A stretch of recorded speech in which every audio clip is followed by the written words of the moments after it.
بسم اللہ الرحمن الرحیم۔ فرعون اور ایک غلام عورت کا واقعہ۔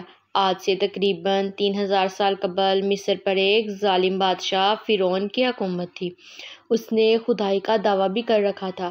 فرعون نہایت ہی بد کردار اور ظالم ترین شخص تھا۔ فرعون نے اپنی رعایا کو حکم دیا تھا کہ وہ اس کے آگے سجدہ کرے، اور جو کوئی اسے سجدہ کرنے سے انکار کرتا وہ اس پر ظلم کرتا، یہاں تک کہ اسے قتل کروا دیتا۔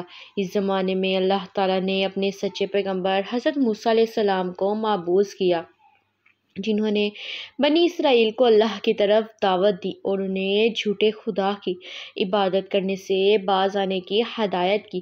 لہٰذا خود فرعون کے محل میں موجود ایک خاتون نے موسیٰ علیہ السلام کے دین کو قبول کر لیا اور اس لا شریک اللہ پر ایمان لے آئی۔ اس خاتون کا نام مشاطہ تھا، جو فرعون کے محل میں خادمہ تھی۔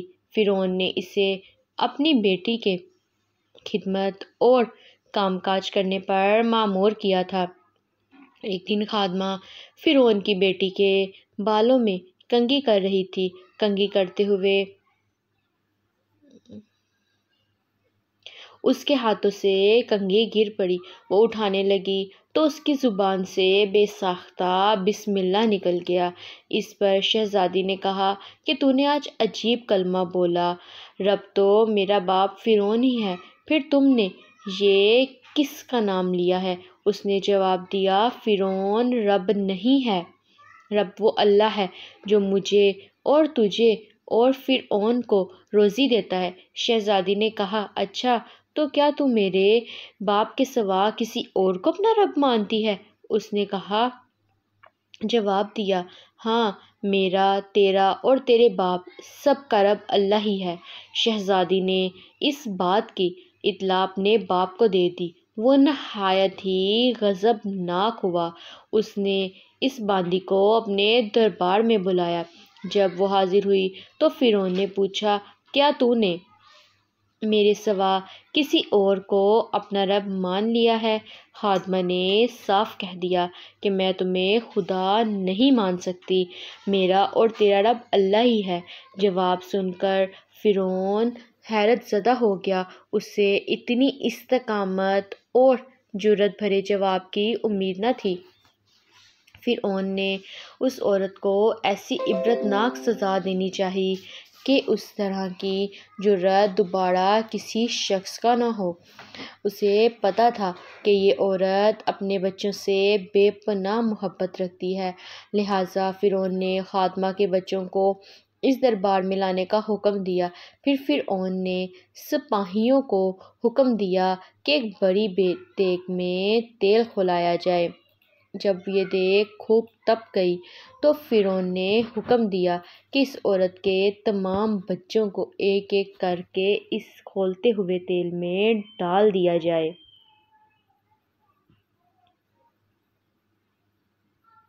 فرعون کا حکم سنتے ہی اس عورت کی آنکھوں کے سامنے اندھیرا چھا گیا۔ خادمہ نے نہایت ہی صبر اور ہمت سے کام لیا۔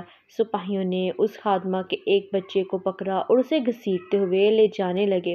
وہ بچہ کبھی پکارتے ہوئے اپنی ماں سے مدد طلب کرتا، کبھی سپاہیوں سے رحم کی بھیک مانگتا، کبھی فرعون کی طرف امید بھری نگاہوں سے دیکھتا۔ خادمہ اپنے بچے کی طرف محبت بھری نظروں سے دیکھ رہی تھی اور اسے الوداع کہہ رہی تھی کہ چند لمحات میں بچے کو کھولتے ہوئے تیل میں پھینک دیا گیا اور کچھ ہی لمحے میں اس معصوم کی ہڈیاں تیل کے اوپر تیرنے لگیں۔ فرعون نے خادمہ کی طرف دیکھا اور کہا، اب اس خدا کو چھوڑ دو اور مجھے رب مان لو۔ خاتون نے دلیرانہ نظروں سے فرعون کی طرف دیکھا اور اسے خدا تسلیم کرنے سے انکار کر دیا۔ فرعون اس ثابت قدمی اور ہمت کو دیکھ کر دنگ رہ گیا۔ تھوڑی دیر میں اس کے دوسرے بچوں کو بھی تیل میں ڈال کر ہلاک کر دیا گیا۔ اب سپاہی اس خاتون کے سب سے چھوٹے بچے کی طرف بڑھے جو شیرخوار اور معصوم تھا۔ جب سپاہیوں نے اس بچے کو چھینا تو بچے نے زور سے چیخ ماری۔ ماں کا کلیجہ منہ کو آ گیا اور اسے ضبط نہ رہا، وہ زمین پر گر پڑی اور زاروں کی طرح رونے لگی۔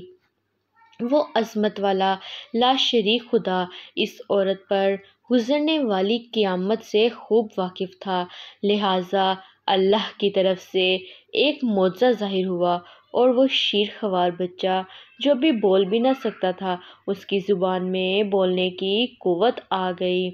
پھر دربار میں بچہ بول اٹھا، اے میری ماں، تو حق پر ہے، بے شک دنیا کی سزا آخرت کے عذاب کے مقابلے میں بہت ہلکی ہے۔ فرعون کے دربار میں موجود لوگ اس بچے کی آواز سن کر حیران رہ گئے، لیکن ان کے دلوں پر لگے کفر کے تالے پھر بھی نہ کھلے۔ کچھ ہی دیر میں اس بچے کو بھی دیگ میں ڈال دیا گیا۔ اپنے تمام بچوں کو اپنی آنکھوں کے سامنے مرتا دیکھنے کے بعد اس خادمہ کا دل پھٹ پڑا تھا۔ اگر وہ چاہتی تو اپنے معصوم بچوں کو اس دردناک موت سے بچا سکتی تھی۔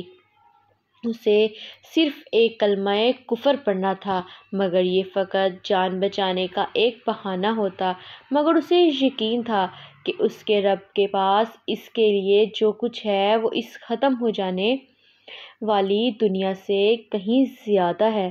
اب سپاہیوں نے اس خادمہ کو پکڑا اور دھکیل کر اس دیگ کے اندر ڈال دیا۔ خادمہ نے فرعون کی طرف دیکھا اور کہا، رکو، میری ایک درخواست ہے۔ یہ سن کر فرعون کو کچھ امید پیدا ہو گئی۔ فرعون نے کہا، ہاں بتاؤ، کیا خواہش ہے؟ عورت نے کہا، تم میری اور میرے بچوں کی ہڈیاں ایک ساتھ جمع کر کے ایک جگہ دفن کر دینا۔ پھر اس نے اپنی آنکھیں بند کر لیں اور اسے بھی دیگ میں پھینک دیا گیا۔ اس واقعے کے 2000 سال کے بعد حضرت محمد صلی اللہ علیہ وآلہ وسلم اس دنیا میں تشریف لائے۔ آپ کو معراج کے سفر پر لے جایا گیا۔ معراج کی رات جب نبی پاک صلی اللہ علیہ وآلہ وسلم براق پر سوار ہو کر بیت المقدس پہنچے تو آپ کو مصر کی طرف سے ایک خوشبو آنے لگی۔ حضور پاک نے جبرائیل علیہ السلام سے پوچھا، اے جبرائیل، یہ کتنی اچھی خوشبو آ رہی ہے، یہ خوشبو کیسی ہے؟ عرض کی، یا رسول اللہ، فرعون کی ایک باندی تھی جس نے ایمان کی خاطر اپنے اور اپنے بچوں کے جانوں کا سودا کیا تھا۔ جس دن انہیں دفن کیا گیا اس دن سے لے کر آج تک یہ خوشبو آ رہی ہے اور یہ قیامت تک آتی رہے گی۔